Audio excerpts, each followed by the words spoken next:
Now let's have a look at what I can certainly say now is one of my favourite gaming laptops, the Aorus 15 RTX model.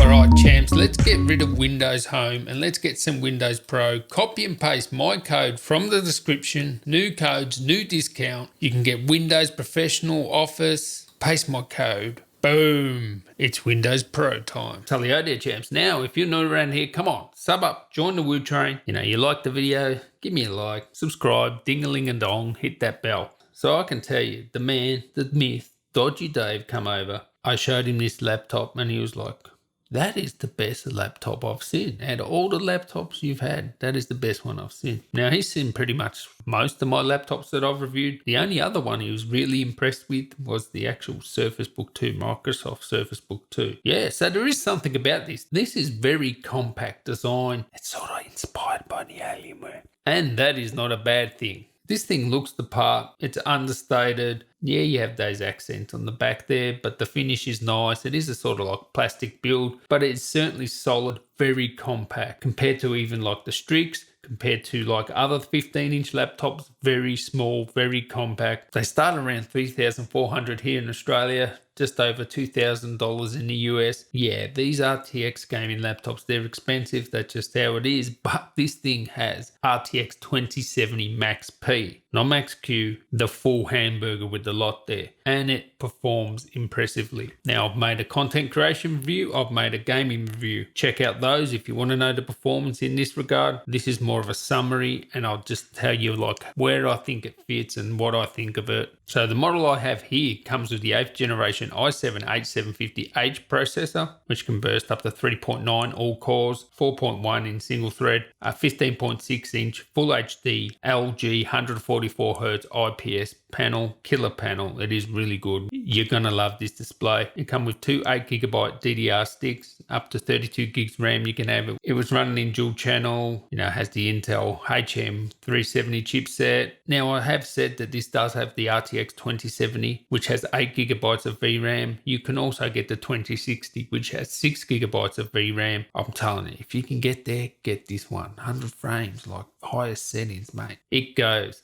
And this one has a 230 watt power supply compared to the 180 watt power supply that's in the 2060 model. You're looking at 5.29 pounds, 2.4 kilos, and around 24.4 millimeters thick. So nice, compact, not too heavy, 62 watt hour battery, which for some strange reason I could not get Intel HD graphics to show up in the device manager. And yeah, I was only getting that around 2 hours battery life. And that's because the discrete GPU is always lit up. May just be my model, may just be a quirk, and maybe a BIOS can fix this, but it wasn't able to switch to integrated graphics because it wasn't actually showing up in the device manager. I review things how they come out of the box because that's keeping it real. That's the experience you're going to have. Has all the ports you want: Ethernet, mini DisplayPort 1.3, HDMI 2.0, 3 times USB 3.1 Type A, 1 USB-C. No Thunderbolt 3, strange omission, but it seems to be all these sort of gaming laptops are not having them now, except for the Arrows and that sort of thing. Has the SD card reader, so that's good. Audio combo jack, so it doesn't have in and out for audio, and it also the power jack there. The sound is actually good to give you nice surround sound at high volumes. It wasn't distorting. I do love the keyboard. The keyboard is really good. It does have zones on the keyboard for RGB. What I like about it most, and it's good to type with. You get a nice amount of travel, comfortable to use. I actually prefer this keyboard over the Arrows keyboard. Display is cracking, that beautiful LG display. I really like it. And what I like about this the most is they're going all Intel inside. Obviously Intel chipset, Intel SSD, Intel wireless, NVIDIA graphics, Samsung RAM, and I didn't even mention, of course, an Intel CPU. So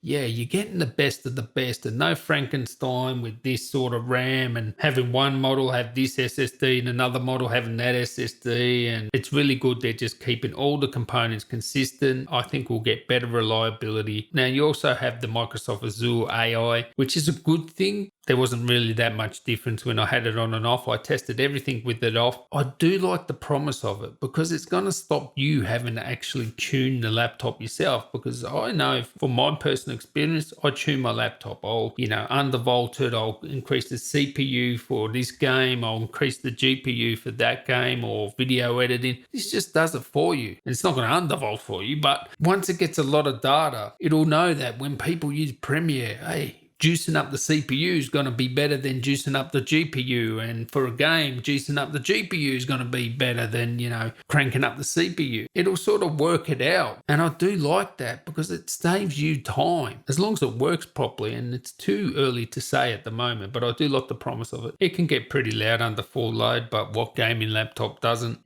External heat, it's perfectly par for the course there. Nothing stands out here. And overall, just the performance is excellent. For gaming, this RTX 2070 Max P, it friggin' flies. And it's one of the fastest gaming laptops I've ever reviewed, one of the better ones. And if you've never even considered a Gigabyte laptop, they're making some of the best laptops, even with the Aero as well. I'll definitely put this high in the list. Cons, yeah. Maybe I don't like those accents on the back. They're plastic. They can scratch easy. The battery life isn't great, but it's a gaming laptop. Generally, they don't have great battery life, and I still got a question mark whether you can actually use the Intel HD graphics and switch over to it using Optimus, but this one wasn't working for me.